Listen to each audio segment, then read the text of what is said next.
Welcome back. My name is Matt Reiners, and I'm one of the co-founders of Eversound, a company dedicated to improving quality of life for older adults by giving them the gift of hearing. Today, I'm joined by Kevin Goedeke, the VP of Regional Health Operations for Erickson Living. Kevin is one of the good ones, and he's such a wealth of knowledge and has so many awesome beliefs when it comes to leadership or just about the senior living industry in general. And we'll kind of get into a little bit of that more, but it's just been amazing to see that he's so willing to share with his weekly newsletter and all the good that he's putting into this industry. So thank you so much for joining me today, Kevin. Thanks, Matt. Glad to be here. Thanks for having me. Of course. So Kevin, when I look at your LinkedIn profile, you mentioned that you've grown up in the industry, and rather than me kind of walking through everybody what you've done, can you kind of walk us through your journey in the senior living and the skilled industry here? Absolutely. Yeah. So I think I'm one of the few that kind of went into college really knowing what I wanted to study and what I wanted to do, when I grew up. So had the good fortune. I went to UMBC here in Baltimore, and I actually went to the Erickson School of Aging Services at UMBC that John Erickson started several years ago. I was one of the first graduating classes from that school, and very early on knew I wanted to be a nursing home administrator. As part of my degree, had the opportunity, actually did an internship at one of the Erickson communities, worked with Margaret Kimball, who I still work with today. She was my boss when I was an intern back in the day, and I just fell in love with it. It's such a great industry. I love that no day is ever the same. You literally never know what you're going to walk into in the morning. You never know what your day will turn into. The excitement and the unpredictability that comes with that, I just love it. So kind of went to school knowing what I wanted to do, had that internship opportunity. It was really fortunate. Kevin Hefner, who used to work at UMBC, is now the CEO of Lifespan, one of the associations here in Maryland. He connected me with Scott Rifkin, who at the time owned a company called Mid-Atlantic Healthcare. I didn't realize it at the time, but I was super fortunate. And then I stumbled right into an AIT opportunity, at the ripe old age of 21 when I was a new graduate. So I was extremely fortunate, and Scott kind of took me under his wing and started AIT and got licensed. I think I was one of the younger administrators in Maryland for a while. Got licensed when I was 22 and was running buildings. And I remember my first couple DONs at the time, they would rag on me because I was fresh out of college. I was still living at home. My mom was still packing my lunch. I was literally coming every day, and she would ask me, what my mom packed me for lunch. And yeah, I consider that I kind of grew up in the industry. I've been doing this ever since. I'm working in skilled nursing and senior living, had the opportunity to work for some great companies, but I love it. I can't imagine doing anything else. I love it. And I have to give you kudos because I think you're one of the few people that knew what you wanted to do when you were in college. So I'm still trying to figure out what I want to do, but that's awesome that you were able to do that. And Kevin, so I know you kind of have this, or not kind of, but do have this regional role. In my experience, when it has been that sometimes the regional ops person is made out to be the bad person, especially when it comes to budgetary decisions. What misconceptions do people in this industry have about the regional ops role? Yeah, sure. I think that's a great question, Matt. And I can remember plenty of times when I was in a situation where, the easiest thing to do was to kind of blame my regional for a decision that was being made or coming down. And, they're not necessarily there with you when you're communicating things. So sometimes they're the easy scapegoat, and I think some of that is warranted too, right? I mean, there's definitely times where, as regionals, we got to kind of go in and deliver bad news or maybe ask a community or a facility to go left when they want to go right. And so some of that's warranted and some of that happens kind of fast. But I think one of the biggest misconceptions when you look at that is when you're in a regional role, and I didn't even realize this until I had the experience of being in the role, but we have this great lens of being able to see things happen over and over again at different communities and facilities. This kind of the same scenarios play out. So I have the good fortune of when one of my administrators or directors comes to me with an idea, I can oftentimes say, oh gosh, that sounds very similar to something maybe we tried here or there, and here's the missteps that took place, or here's why it didn't work, or here's why it did work, or here's how we can maybe do it better. So I think I remember when I would talk to my regional and they'd maybe ask me to do some things I didn't want to do. I couldn't fully understand why. I thought I knew the right direction for the community, and I couldn't understand why they'd be asking me to do something different. I wish I would have realized then that they kind of just had this natural scope of knowledge just from experiencing things over and over again, and just seeing things through that higher lens and getting that different perspective of being able to kind of step back, see the enterprise, see the different communities, see the different dynamics, and you almost get years of experience just by experiencing different communities, how they do things and go through things. So that's one of the biggest misconceptions. I think the second part of that is, something I'm certainly not perfect at, but I try to do is, as regionals, I think our obligation is to really listen first and support. And I really try, and I think our company, Erickson, really supports us in this, but we really go to our communities as partners, as advisors, as guides. We're not necessarily telling them exactly what they need to do, but we're coming with ideas and hopefully to remove hurdles so that they can execute and carry out their plans, and we can just be a partner and a supporter and a cheerleader as they do that. So obviously easier said than done. I don't know if all my administrators that I support today would necessarily tell you the same thing about me, but that's certainly my intent and what I try to do.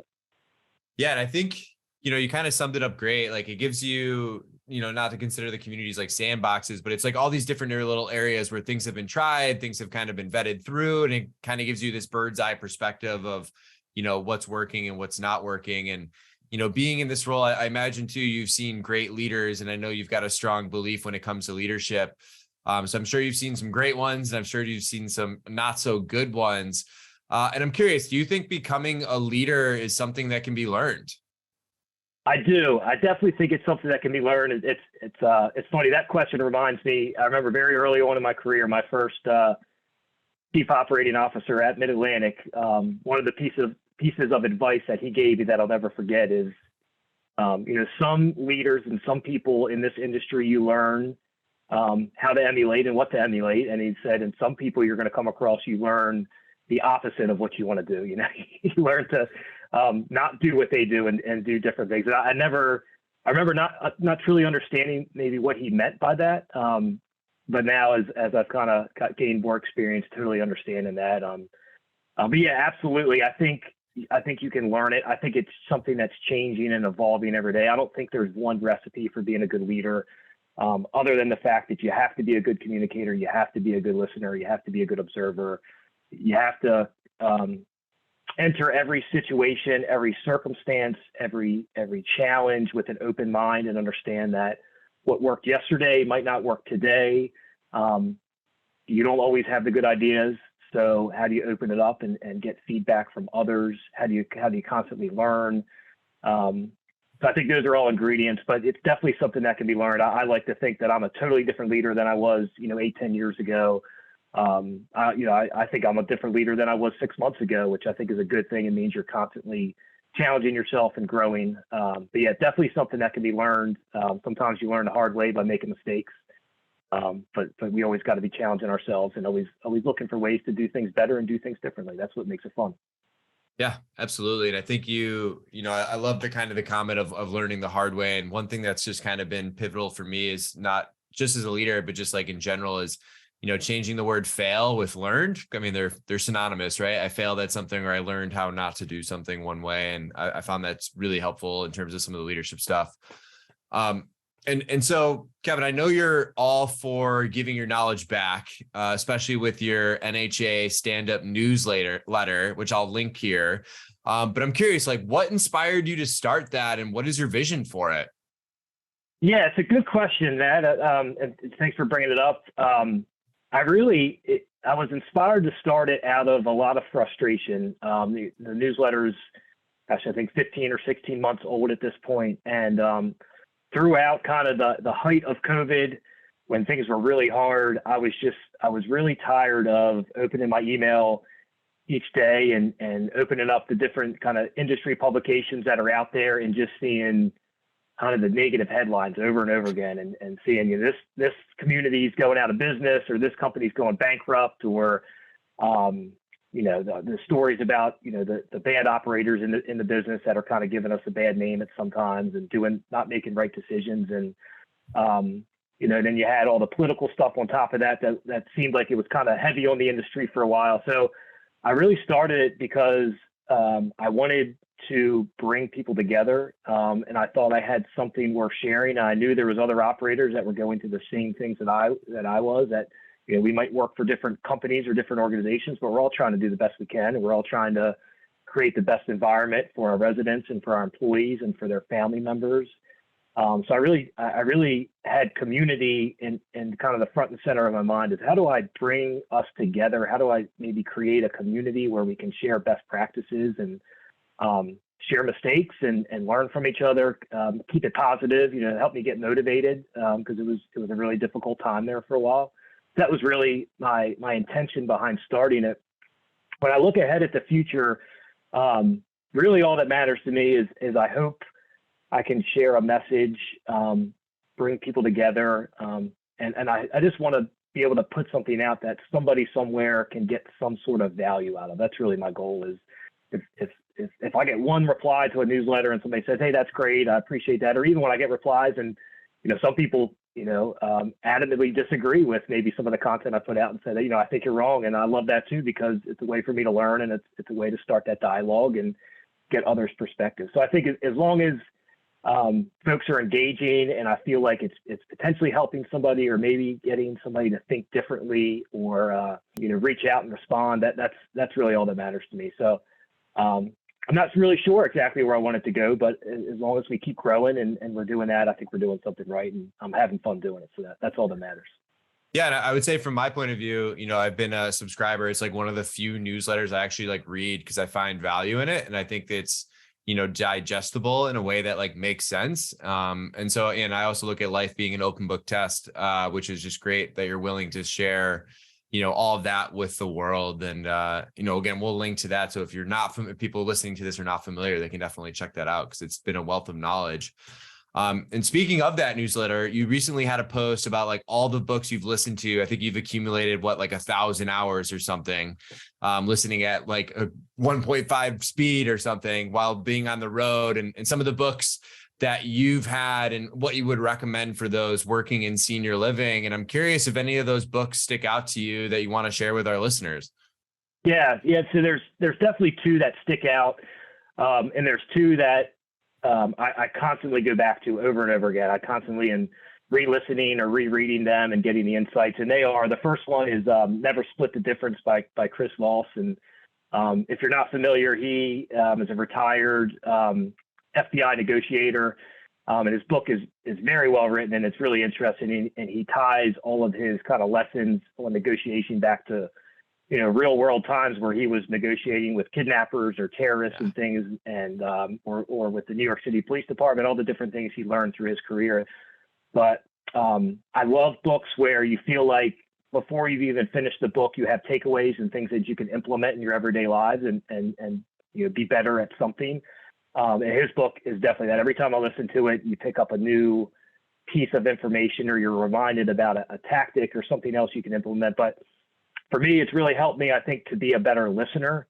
To me, it's really kind of changed the way I look at and use empathy and understanding that you can be empathetic with people, and it doesn't necessarily mean that you agree with them, but you're just simply saying that you understand how they're feeling and why they may feel that way.